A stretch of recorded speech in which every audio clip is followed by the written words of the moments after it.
भगवान परशुराम के शब्दों को स्मरण कीजिए।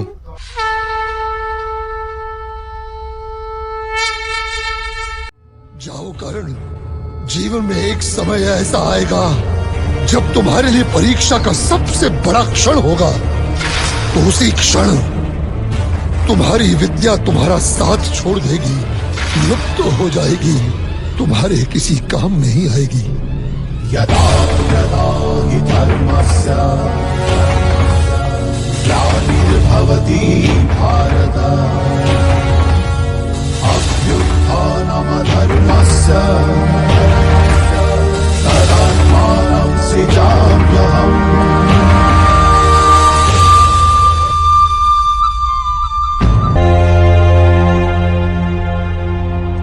जो विद्या नीति के मार्ग पर चलकर प्राप्त की जाती है, वो संकट के समय में साथ छोड़ देती। ये भगवान परशुराम का श्राप नहीं अंगराज, प्रकृति का नियम है। किंतु मैंने अथक श्रम किए थे विद्या प्राप्त करने के लिए वासुदेव। फिर मुझे क्यों मेरी विद्या का विस्मरण हो गया?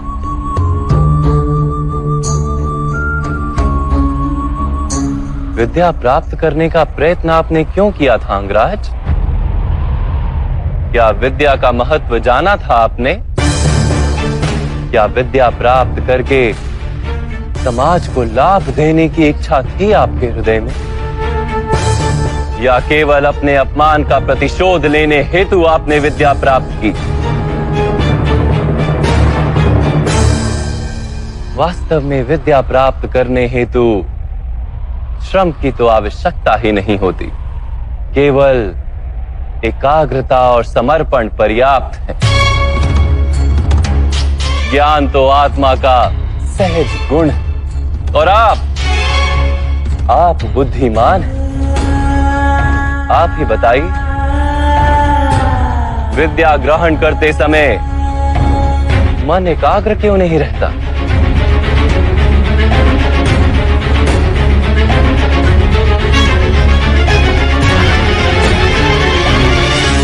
जब ज्ञान को मनुष्य साधन मानता है, किसी अन्य वस्तु को प्राप्त करने हेतु ज्ञान ग्रहण करने निकलता है, तब ज्ञान ग्रहण करते समय उसका मन स्थिर नहीं हो पाता। ज्ञान उसकी आत्मा का गुण नहीं बन पाता। जैसे रंग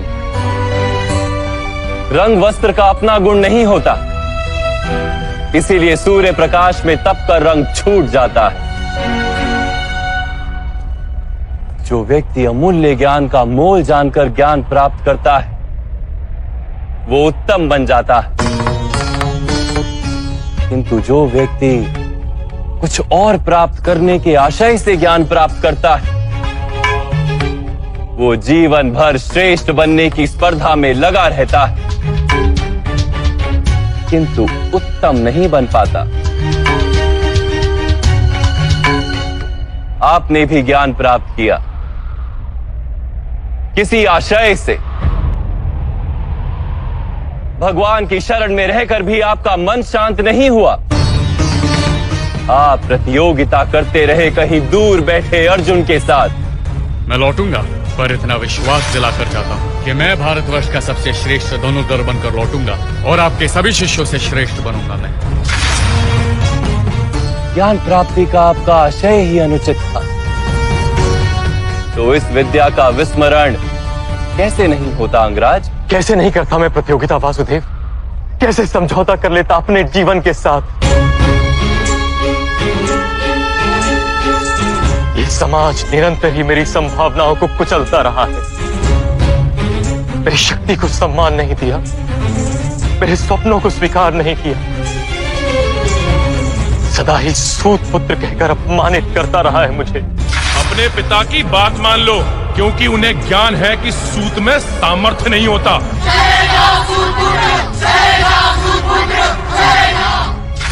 ईश्वर की दी हुई संभावना मनुष्य का अधिकार है वासुदेव, और यह समाज किसी को उसके अधिकार से किस प्रकार वंचित कर सकता है? अवश्य ही ये घोर अपराध है राधे। जाति पाति का भेद करना और इन मिथ्या भेदों के आधार पर किसी मनुष्य को या समाज के किसी भाग को अधिकार से, अवसर से, संपत्ति से या सम्मान से वंचित रखना मानवता के विरुद्ध है। तो फिर मेरा क्या दोष है वासुदेव? यदि मेरे मन में असंतोष जन्मा, यदि मैंने प्रतियोगिता की, यदि मैंने बलपूर्वक अपना अधिकार प्राप्त करने का प्रयत्न किया, तो मेरा क्या दोष है वासुदेव? एक समय था अंगराज जब कृतवीर के पुत्र कार्तवीर अर्जुन नाम के एक क्षत्रिय राजा ने महर्षि जमदग्नि की हत्या कर दी। महर्षि के पुत्र ने क्या किया जानते हैं आप?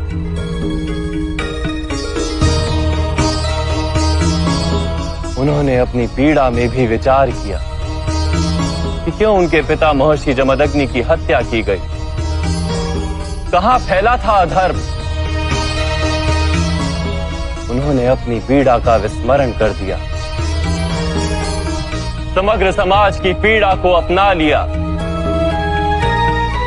और अधर्मी क्षत्रियों का नाश कर समग्र आर्यवर्त को शुद्ध करने को जीवन मंत्र बना दिया। वो केवल प्रतिशोध लेकर बैठते तो आज भगवान परशुराम नहीं कहलाते।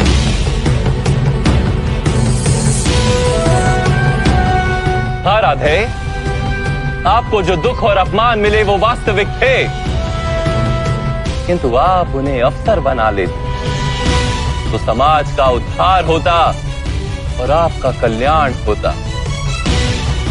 आप जैसे शक्तिमान मनुष्य का आधार यदि अन्य शोषित और पीड़ित लोगों को मिल जाता तो कितने जीवन सुख से भर जाते।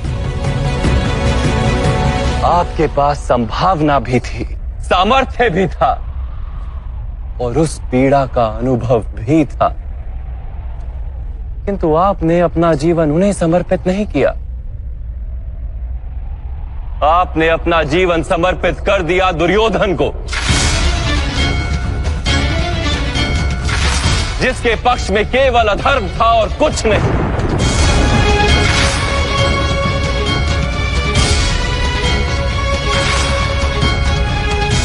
अब देखिए अपनी स्थिति, आप दुर्योधन के पक्ष में खड़े रहे, आप पांचाली के वस्त्र हरण जैसे पाप के भागी बने, आप अपनी माता का सम्मान नहीं कर पाए, अपने ही भाइयों के दो दो पुत्रों की हत्या की आपने, और आज अपना धर्म गंवाकर, अपनी विद्या गंवाकर, अपना संतोष गंवाकर अपने ही अनुज के हाथों मरने के लिए सज खड़े।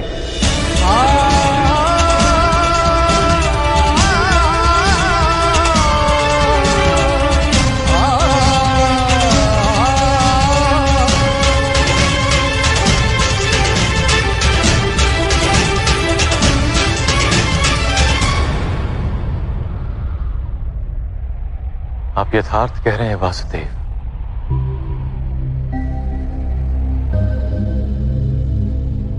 किंतु मैं मित्र दुर्योधन के उपकारों का विस्मरण नहीं कर सकता। कौन सा उपकार राधे? क्या आपसे मित्रता करने के पश्चात दुर्योधन ने समग्र हस्तिनापुर के सूतों और पीड़ित मनुष्यों को विद्या का अधिकार दे दिया? क्या उसने सारे पीड़ित और शोषित समुदाय को अपना लिया? नहीं, नहीं राधे, उसने केवल अपने लाभ हेतु आपसे मित्रता की। आपके हृदय में अर्जुन के प्रति जो प्रतिस्पर्धा थी, उसके कारण आपसे मित्रता की। यदि आपने अपने दुखों का त्याग करके समाज के दुखों को अपनाया होता तो दुर्योधन की मिथ्या मित्रता का सत्य आप जान पाते। यदि दुर्योधन के हृदय में उपकार की भावना होती तो आप उसके माध्यम से संसार के पीड़ितों को लाभ करवा पाते। वास्तव में उसे सारे अधर्मों और अपराधों से मुक्त करवा पाते। किंतु आपने सत्य जाना ही नहीं। आप पर किए गए उपकारों का वास्तव में कोई मूल्य ही नहीं था। मैंने जीवन भर पीड़ितों और वंचितों को दान दिया है वासुदेव। अपनी संपत्ति में से अपने पास कुछ भी नहीं रखा। धनदान का वास्तविक लाभ दानी को होता है, दान प्राप्त करने वाले को नहीं। आपने यदि अपने सामर्थ्य का उपयोग अपने जैसे पीड़ितों को स्वतंत्रता दिलाने के लिए किया होता तो सबको लाभ होता। राधे, आप कहते हैं कि समाज ने आपकी संभावनाओं का नाश कर दिया,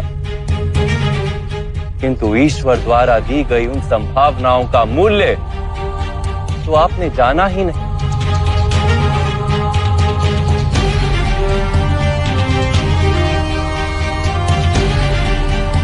एक सत्य जान लीजिए, जो व्यक्ति समाज के लिए जीता है उसे स्वयं भी लाभ होता है, किंतु जो व्यक्ति केवल अपने लिए जीता है वो स्वयं को और समाज को दोनों को हानि पहुंचाता है। कुरुक्षेत्र में आज जो विध्वंस हो रहा है उसका कारण ना दुर्योधन है और ना ही मामा श्री शकुनी। ये पाप 3 महारथियों का है,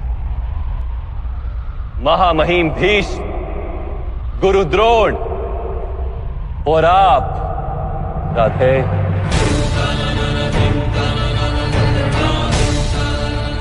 आप तीनों ने यदि अपने माने हुए धर्म का त्याग करके समाज के कल्याण का विचार किया होता, दुर्योधन को सहायता नहीं दी होती तो ये युद्ध ही नहीं होता।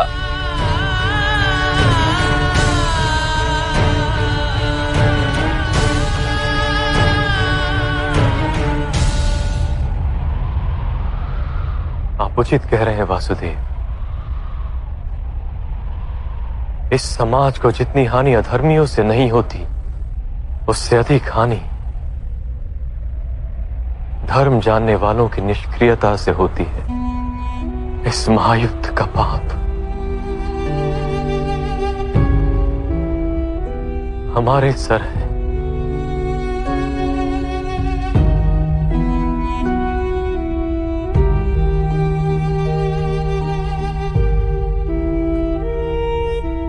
अब समय है राधे, अपने दुखों को भूल जाइए, अपने अधर्म का त्याग कीजिए और अपनी मृत्यु को स्वीकार कर लीजिए। इसी में समाज का और आपका कल्याण है राधे।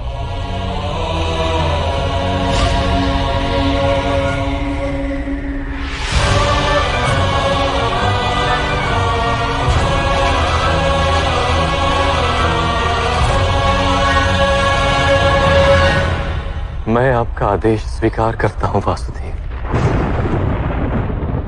मृत्यु का भी स्वीकार करता हूं।